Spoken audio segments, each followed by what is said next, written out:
डर जाऊं आसानी से मैं वो कश्ती नहीं, डर जाऊं आसानी से मैं वो कश्ती नहीं, मिटा सको तुम मुझे ये बात तुम्हारे बस की नहीं। लियर जेट 45 VT SS के इस प्राइवेट जेट में सिर्फ अजित पवार नहीं थे, उनके साथ थे उनके करीबी सुमित कपूर, संभोई पाठक, विदित जाधव और पिंकी माली। एक झटका और सब कुछ खत्म।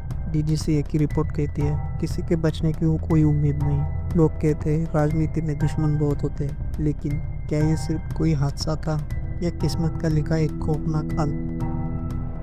Welcome back to another video of Skynet. Sharad Pawar की उंगली पकड़कर चलना सीखा और फिर उन्हीं के खिलाफ तलवार उठा ली, लेकिन इस शक्ति के पीछे एक विजन था। अगर आज पुणे और पिंपरी चिंचवड़ बदला हुआ दिखता है तो उसके पीछे अजित पवार का दिमाग था। सुबह 6 बजे जनता दरबार लगाना कोई स्टंट नहीं था, ये उनकी आदत थी। ऑफिसर्स के आने के पहले दादा फाइल्स निपटा चुके होते थे। उन्होंने अफसरशाही को दौड़ा कर रखा था।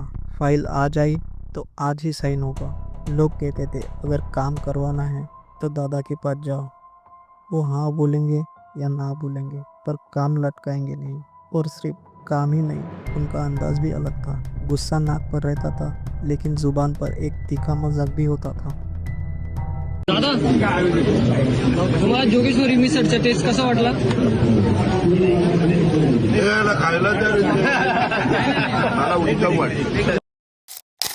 मीडिया हो या कार्यकर्ता, दादा की सार्केस्टिक कमेंट्स का कोई तोड़ नहीं था। जब वो माइक पकड़ते थे तो भीड़ उनके भाषण से ज़्यादा वन लाइनर्स का इंतज़ार करती थी। वो बाकी नेताओं की तरह स्क्रिप्ट नहीं पढ़ते थे, वो सीधे दिल से बोल देते थे। कहा जाता है कि बरगद के पेड़ के नीचे दूसरा पेड़ नहीं उगता। शरद पवार महाराष्ट्र की राजनीति के वो बरगद के पेड़ थे, लेकिन अजित पवार ने तय किया था कि वो सिर्फ छाया में नहीं रहेंगे। 1982 ये वो साल था जब अजित पवार ने पहली बार पब्लिक में कदम रखा। कोऑपरेटिव शुगर फैक्ट्रीज महाराष्ट्र की राजनीति की लाइफलाइन थी। अजित पवार का तरीका अलग था।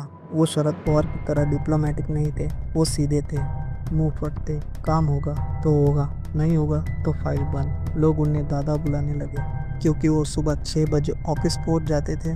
ऑफिसर्स आने के पहले दादा का काम शुरू हो चुका होता था। 90 का दशक आते आते ये साफ हो गया था, लेकिन महाराष्ट्र का कंट्रोल अजित पवार अपने हाथ में ले रहे थे। वो एनसीपी के पावर सेंटर बन चुके थे, लेकिन ताकत अपने साथ घमंड और घोटाले दोनों लाती है। 2012 एक चिट्ठी ने महाराष्ट्र की सरकार की नींव हिला दी। विजय पंडारे एक ब्यूरोक्रेट, उन्होंने खुलासा किया कि महाराष्ट्र के इरिगेशन डिपार्टमेंट में हजारों करोड़ का घोटाला हुआ है। आरोप सीधा था, प्रोजेक्ट दाम बढ़ाए गए, टेंडर्स फास्ट ट्रैक किए गए, लेकिन जमीन पर काम जीरो। 99% प्रोजेक्ट फेल बताए गए। और उस वक्त वाटर रिसोर्सेज मिनिस्टर कौन थे? अजित पवार।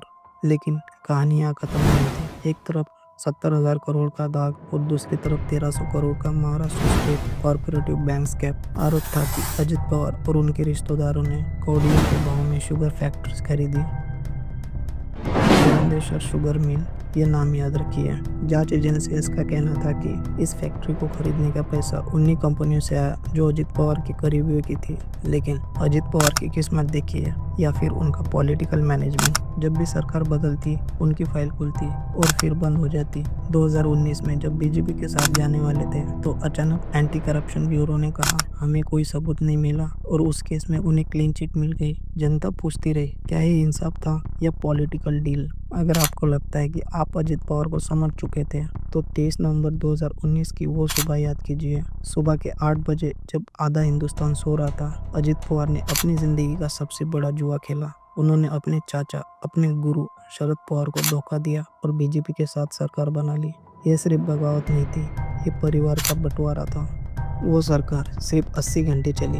अजित पवार वापस लौटे, माफ़ी मांगी, लेकिन दरार पड़ चुकी थी। शेर के मुंह को खून लग चुका था। जुलाई 2023, इस बार बगावत अधूरी नहीं थी। अजित पवार ने ना सिर्फ पार्टी तोड़ी, बल्कि एनसीपी का नाम और घड़ी का सिंबल भी छीन लिया। दादा ने साबित कर दिया राजनीति में कोई सगा नहीं होता। सत्ता के लिए उन्होंने अपने मेंटोर को चुनौती दे दी, लेकिन क्या ये जीत थी या अंत की शुरुआत? 2024 और 25 का साल अजित दादा के लिए आसान नहीं था। सत्ता मिल गई थी, लेकिन सुकून छीन गया था। अब मुसीबत उनके बेटे पार्थ पवार पर थी। महारवतन लैंड इशू, आरोप लगे कि पार्थ पवार को फायदा पहुंचाने के लिए सरकारी जमीन के नियम तोड़े गए। अजित पवार ने कहा एक क्लेरिकल एरर है, गलती सुधार ली जाएगी, लेकिन विरोधी शांत नहीं हुए। जिला परिषद के चुनाव सर पर थे।